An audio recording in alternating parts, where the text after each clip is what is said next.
What's up guys, Perlin here. Today I just wanted to do another review of the Everyday Messenger bag. I reviewed it up here with an unboxing and first look, but this review is just a follow-up for once it's tested on the road. So for the first review I hadn't tested it yet, but now I've traveled all over the world with this. I've gone all through Southeast Asia, which if anyone knows is, it's not an easy place for a bag in Southeast Asia. I've been over to America, I've been through Eastern Europe with this bag, so literally all over the world with it. I've been caught in, showers with it. I've had salt water splash on it. I've had it being chucked around in hostels and buses and trains and planes and all of those things. So it's really been put through the testing. And so now I want to give you a review of how it stands up for traveling with it.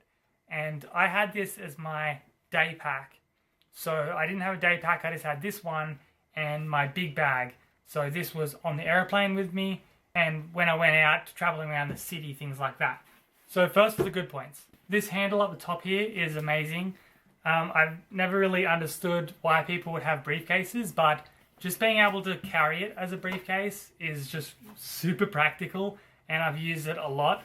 This zip here for the computer slot was very handy, especially if going through airport security, things like that. You have to take out your computer, your different electronics. So it was very easy for me to do that with this back section, and I used it constantly just to quickly get out my computer, do some work, things like that. Also this other top zipper, which accesses the main part, was amazing. I used it a lot, just because this thing is pretty wide when it comes out, so you kind of need a lot of room to be able to open that to get in here. But with this one, you can just quickly unzip it, quickly go in, get something, pull it out, and you're good to go. Also, it's got this sleeve here, which is designed for like your passport or your phone, things like that. And so you can really easily unzip your bag and just pull out your phone to see where you're going. Another great thing about this bag is just the quality of it. Like I was really throwing this bag around and it's gone through a lot and it's just holding together amazingly well. Like it's got a few little scuff marks here and there, but other than that, you could almost pass this off as a basically new bag.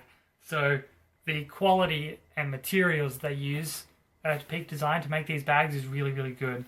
So another great factor is just how easy it was to use. So because it's the sling, you can just take it around like that and access it. It made it extremely easy to get things out because you could have it on your shoulder and you could sort around and you could get things out. So the speed that you could get things out of this bag and the ease of where you can get things out of this bag and access it was really, really great. Now for some of the not so good points with traveling with a daily messenger bag. One, because it's just on one shoulder like this, if you have any type of weight in the bag, it can push on your shoulder and it can get too heavy pretty fast. So, I've had it where I've had a chock block full, and when you have it like this, it'll just got to get too heavy and I would constantly have to change over the shoulder just to give this shoulder a break and wear it on the other shoulder. So that's definitely an issue if you're walking around heaps. Now this bag is made as a camera bag, not a travel bag, but I did test it out with only camera stuff in there. So I just had camera stuff, I did have a tripod, a few other little things, and it was still got too heavy after I was walking around for a good while. So I was walking around Angkor Wat, which is in Cambodia, it's really hot, and this got too heavy for the day trip. So that is an issue. With a backpack, where the weight's more evenly distributed, you wouldn't have that issue as much. Now they do have straps in the side that you can pull out and you can have as, it comes out and it comes across here and attaches here for a little bit more support to hold the weight. But in practice, it was a little bit impractical. I didn't really use it much. I used it a few times, but it didn't make much of a difference in terms of reducing the weight on this shoulder. So another thing that was a struggle with this bag is when you open it like this thing is kind of low. Like it just sort of sits low.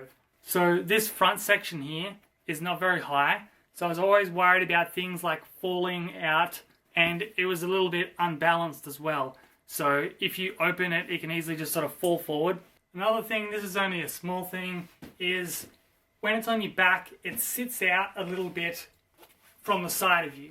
So when you're going through narrow passages, like, you know, I had this happen in Thailand when I was going through street markets, things like that, where it's kind of, you know, there's only room for your body. When you're going through, and also on a plane, this edge here, or this edge here, can clip whatever you're trying to get past. So if it's a shop, or if it's a person on the plane, it can clip that. So I had to sort of, you know, have it on the front of me when I was going through places like that, just so it wouldn't clip. And so that's only a small thing, but I did notice that when I was going through those narrow spots, where a backpack that's only as big as your body wouldn't have that issue. Another big issue with this bag in terms of traveling is it doesn't have a spot for a water bottle. So it has these side pockets here, which you can't really fit a water bottle in, especially if it's packed with other stuff. You can fit a few bits of papers and stuff, but I didn't really use these pockets. And so what I ended up doing, I've got it set up with just one divider. And so I would either have my water bottle, you know, in that divider there, so it stands up, or I would have other stuff and I'd have the water bottle sitting on top of the other stuff like that. But it's not a very efficient way to have a water bottle. So that was always a bit of an issue of where to put the water bottle with this one. And the last thing that made this a bit of an issue to travel with was it just didn't hold that much stuff. So it's not a very big bag to have with you. Like, I had enough for like plane trips and stuff, but you really have to be selective with what you can carry because it doesn't carry all that much. So there you go, that's just a quick follow-up for the everyday messenger bag in terms of travel with this bag, and some positives and some negatives. So would I recommend you travel with this bag as a day pack? Probably not.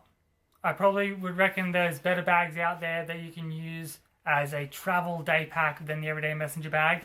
If you're traveling light and you've only got a few things, this is great. But I feel this is better for going around town and using it what it was designed for, which is a photography bag, and having really quick, easy access for that. So I would choose a backpack. But they have just recently come out with a new line of bags, one of them being a backpack bag. So be sure to check that out. I'll leave the link for that down below.